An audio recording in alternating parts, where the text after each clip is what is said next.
Itong mag-asawa, aksidenteng inagaw ng mga alien monsters. Ang asawa ay tumingin sa kanyang asawa sa kanyang tabi ng kawalan ng pag-asa. Maaari lamang siyang maging walang magawa. Hayaan ng ibang tao na mag-eksperimento sa iyo, nang ilagay ng halimaw ang mga kagamitang pang-eksperimento sa dibdib ng asawa. Ang sumunod na segundo ay biglang lumitaw ang isang laser. Agad siyang ginawang abo. Nakatingin lang si Jack sa lahat ng walang magawa. Naghahanda ang halimaw na salakayin si Jack. Hinubad niya ang metal na bracelet sa kanyang palso. At itabi. Saka nito itinaas ang laser knife.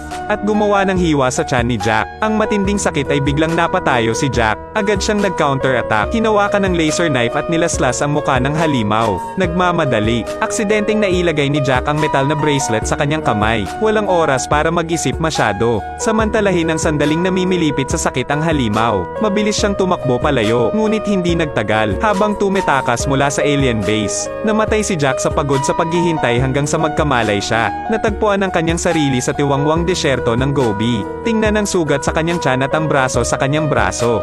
Walang maalala si Jack, hindi niya maalala ang nangyari kanina. Gusto niyang tanggalin ang metal na bracelet. Pero hindi ko matanggal kahit hampasin ko ng bato yung bracelet. Biglang sumulpot ang tatlong bounty hunters sa likod ni Jack. Tiningnan nila ang mga sugat sa kanyang katawan at inilagay ang kanilang mga kamay sa kanyang mga palso.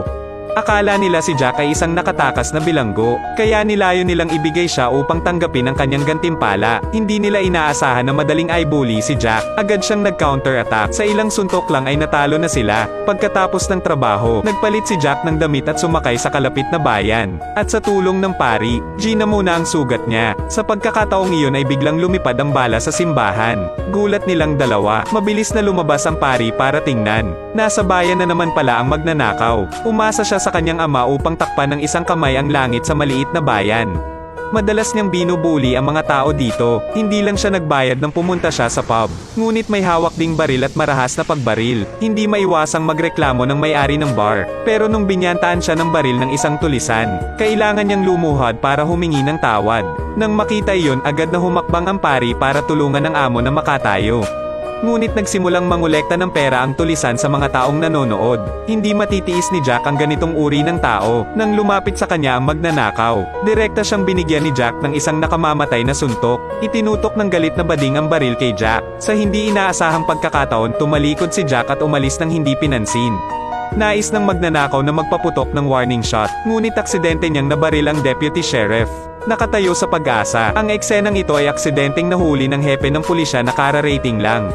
Bilang paggalang sa ama ng thug. Kaya hanggat walang mapapatay, tatayo lang ang mga pulis at manonood. Pero tiyak na hindi sila bibitaw, kung saktan ng tulisan ang pulis. Kaya dinala sa himpilan ng pulisya ang magnanakaw na nagdudulot ng gulo.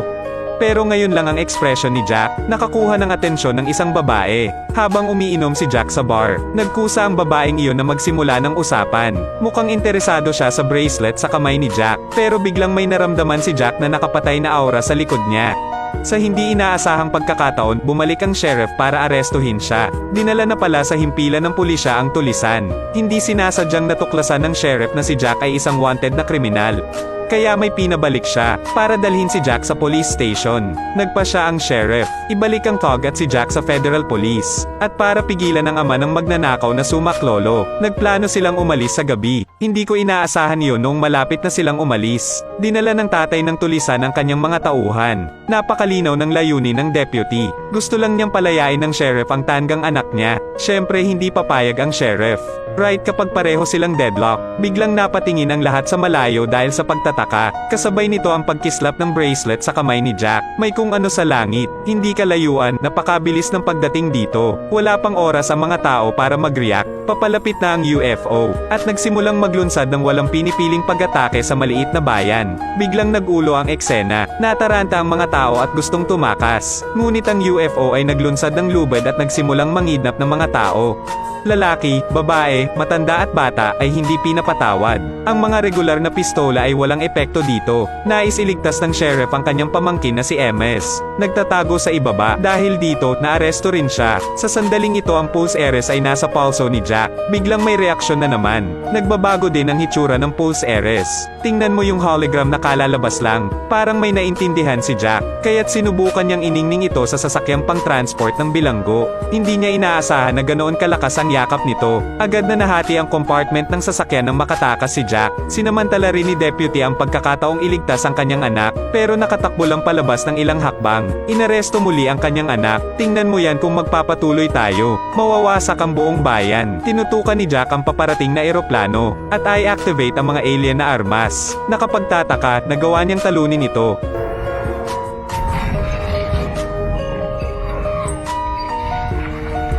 Pagkatapos ay mula sa espesyal na hugis ng eroplano, malinaw na hindi ito produkto ng lupa, parang spaceship, ng mga dayuhan. Tulad ng lahat ay nag-uusap sa paligid ng spaceship, biglang may sumigaw. Sinasabayan ng nakakakilabot na mga dagandong at putok ng baril. Ang tao sa loob ay namatay ng malubha sa loob ng ilang minuto. Pagkatapos ay nagmamadaling lumabas ng bahay ang halimaw. Nawala sa isang sandali. Nag-iiwan lamang ng isang higanteng bakas ng paa. Malinaw na ang halimaw at ang sasakyang pangalan gaang ngayon ay iisa at pareho. Maging ang direksyon ng pagtakas ay pareho, para iligtas ang mga nahuli. Nagpa siya ang mga tao sa maliit na bayan na isantabi ang kanilang sama ng loob. At magkasamang habulin ang mga dayuhan na halimaw. Kinaumagahan ay umalis sila upang sundan ang mga yapak, ngunit walang balak si Jack na sumama sa kanila, kaya humiwalay siya sa team. Sa kabila ng pansamantalang pagkawala ng memorya, ngunit malabo niyang naalala ang daan pauwi. Tingnan ang pamilyar na eksena sa bahay. Nabawi ni Jack ang ilan sa kanyang mga nawalang alaala. Nag-uwi pala siya ng mga gintong barya noong araw na iyon. Biglang umatake ang mga alien monsters. Hindi lang nito hinihigop ang iyong mga gintong barya, ngunit inaresto rin si Jack at ang kanyang asawa. Parehong naging eksperimental na paksa para sa mga halimaw. Tapos nangyari yung scene from the beginning. Nabawi ni Jack ang kanyang alaala na napagtanto niya. Ang mga kinuha ay magdurusa sa parehong kapalaran ng iyong asawa. Kaya agad siyang nagbago ng isip. Nagpa siya na sumama sa pangkat upang tugisin ang halimaw. Gayunpaman hanggang gabi, wala pa rin silang nakitang bakas ng halimaw. Mas malala pa, sa oras na ito biglang umulan ng malakas. Hugasan ng mga bakas sa lupa. Sa sandaling iyon ay lumitaw ang isang stranded na barko sa unahan. Kaya napagkasundoan ng lahat na pumunta doon para sumilong sa ulan. Tulad ng pagbenda ni Jack sa kanyang sugat, hinanap ulit siya ng babaeng si Alice. Gusto niyang maalala ni Jack ang lahat, para madala mo sila doon. Base ng alien monsters. Pero sa ngayon ay wala pa ring maalala si Jack. Sa pagkakataong iyon ay biglang kumislap ang bracelet. Ibig sabihin nito, may mga alien monsters na papalapit. Unang naramdaman ng asong dala ni MS ang panganib. Galit na galit itong tumahol pasulong. Right when MS didn't understand why. Biglang sumugod ang aso, na sinundan ng nakakaawang sigaw. Sa sobrang takot ni MS ay nagtago siya sa isang sulok. Ngunit biglang lumitaw ang isang pares ng higanting kuko. Ang bata ay natuklasan pa rin ng alien monster. Umabot ang kamay ng halimaw mula sa tiyan nito. Maghanda para mahuli si MS. Sa kabutihang palad sa isang kritikal na sandali, agad na lumitaw ang isang matandang lalaki. Pinaputok niya ang kanyang baril upang maakit ang atensyon ng halimaw. Ngunit inatake siya ng isang halimaw. Dumiretso sa dibdib niya ang halimaw. Kahit dumating na si Jack, at gumamit ng mga sandata para takutin ang halimaw, ngunit binawian pa rin ng buhay ang matanda kinabukasan. Matapos ilibing ang matanda, patuloy na sinundan ng grupo ang landas ng halimaw. Sa hindi inaasahang pagkakataon sa daan, may nakasalubong silang grupo ng mga tulisan.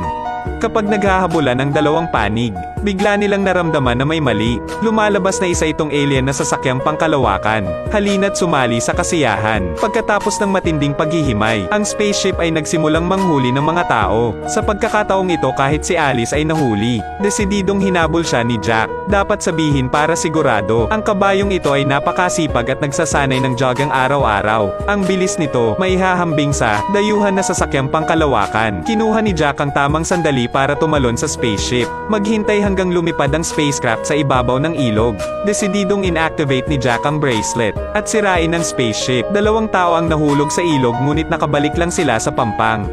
Ang halimaw ay nagmamaneho ng isang sasakyang pangalan Gaang. Biglang tumalon mula sa tubig. Sinuntok nito si Alice daan-daang metro ang layo. Mabilis na pinaandar ni Jack ang kanyang sandata, at pinatay ang halimaw. Ngunit namatay si Alice na nakahiga sa lupa, habang binuhat siya ni Jack para salubungin ang iba. Namatay si Alice mula sa kanyang mga pinsala. Ang mga tao ay walang oras upang malungkot. Pagkatapos ay isang grupo ng mga lokal na Indian ang lumitaw sa likuran nila.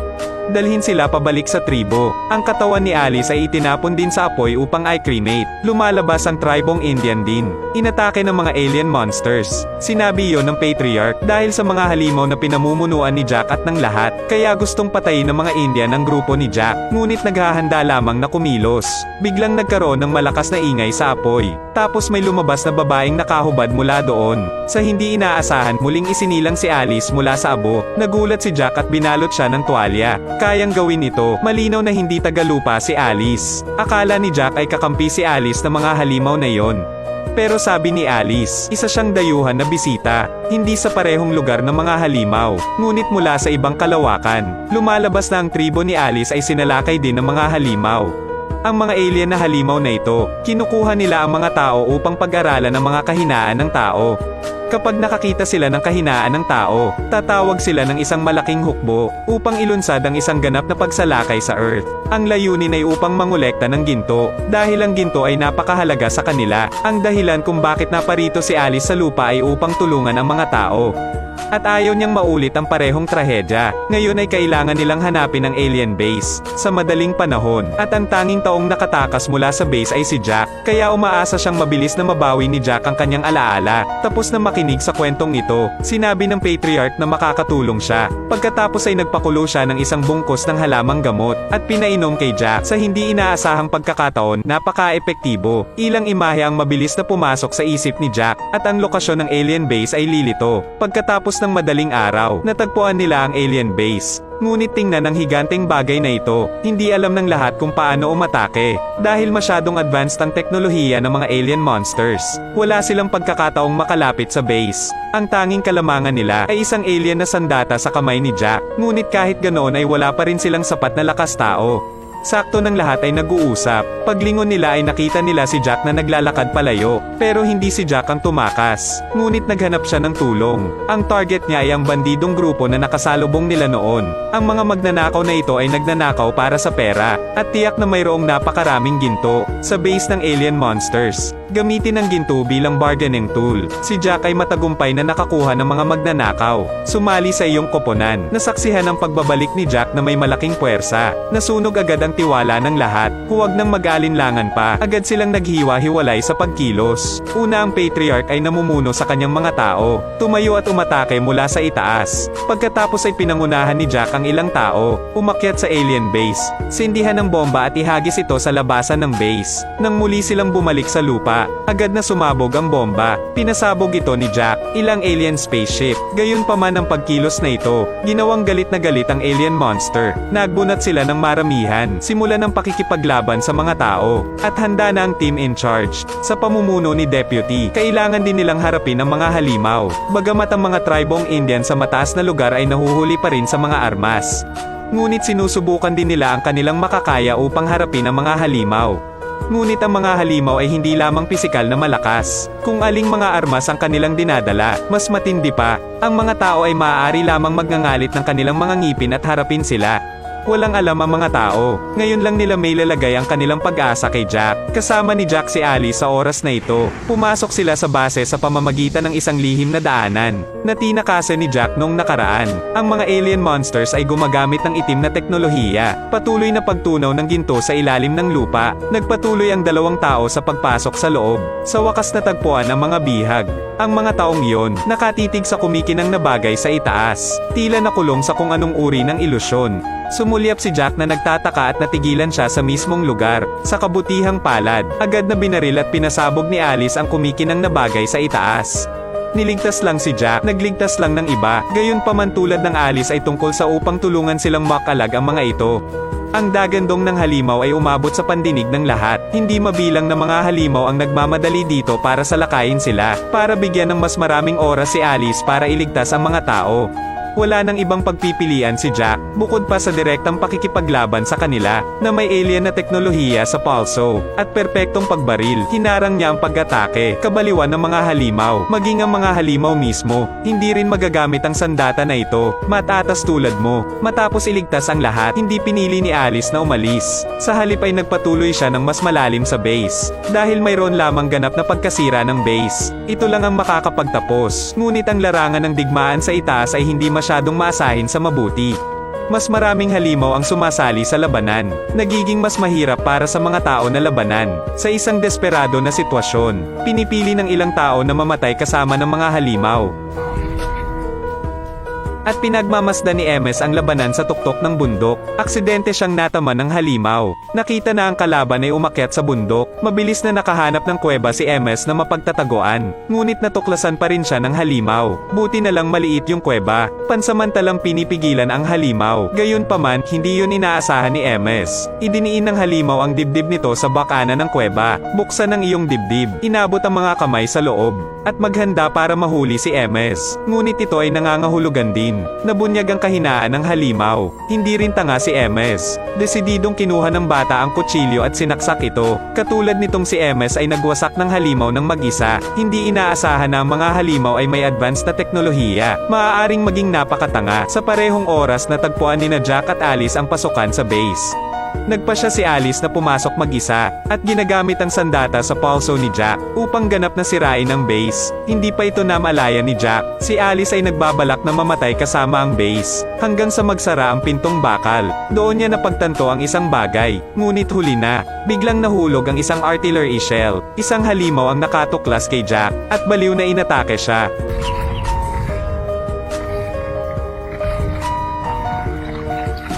Si Jack ay nakatakas muli sa kamatayan. Ngunit hindi sinasadyang tumakbo siya sa isang pamilyar na lugar. Ito ang laboratorio, kung saan siya at ang kanyang asawa ay sumailalim sa pananaliksik. Ngunit kasabay nito ang paglubog niya sa mga alaala. Isa pang halimaw ang biglang lumitaw. Idiniin siya nito sa operating table. Ang halimaw na ito rin ang unang nilaslas ni Jack sa mukha. Kinuha nito ang laser knife. Gustong magpatuloy sa pagkumpleto ng hindi natapos na mga eksperimento. Sa isang sandali ng panganib, ang halimaw ay biglang binaril. Dumating na pala si Deputy. Kinuha ang pagkakataong ito, mabilis na nakatakas si Jack. Sa kanya kinuha ang kanyang sandata. Ituro ang halimaw at barilin ng husto, hanggang sa umatras ito sa likod ng gold refining machine. Sinamantala ni Jack ang pagkakataon at muling bumaril. Agad na bumuhos ang mainit na likidong ginto. Ibinuhos sa halimaw. Ang halimaw ay sinunog hanggang sa mamatay ng ganoon. Hindi inaasahan sa oras na ito, biglang nanginig ang buong base. Lumalabas itong napakalaking base, isa ring higanteng spaceship ng mga dayuhan. Marahil ito ay dahil sa pakiramdam ng sitwasyon ay hindi maayos. Sangkawan ng mga dayuhan na halimaw. Subukang tumakas mula sa lupa. Nakikita kong malapit nang gumuho ang lugar na ito. Mabilis na tumakbo palayo sina Jack at Deputy. Sa wakas ay nagtagumpay silang makatakas sa huling sandali. Ngunit ang spacecraft na umaalis sa lupa ay hindi magandang bagay. Kasi kapag bumalik sila ulit, iyon ang araw na mawawasak ang lupa. Sa kabutihang palad sa oras na ito ay nakarating na si Alice sa gitna ng sasakyang pangkalawakan. Bago sumugod ang mga halimaw, desidido niyang inactivate ang self-destruct system ng bracelet. Sa kabayaran ng kanyang sariling buhay, naging matagumpay si Alice. Itigil na ang kabal-iwang plano ng mga alien monsters. Ngunit kapag pinapanood ko ang kumikinang na ginto na bumabagsak mula sa langit, hindi naging masaya si Jack dahil hindi lang siya nawalan ng asawa. Pero nawalan din siya ng bagong kaibigan mula sa ibang planeta. Sa dulo ng pelikula, ang huling kukunin ay muling nakasama ang kanyang pamilya, kasama ang lahat ng ginto. Lahat ng tao sa bayan ay yumaman. Mula noon ay namuhay sila ng hindi nag-aalala tungkol sa pagkain o damit.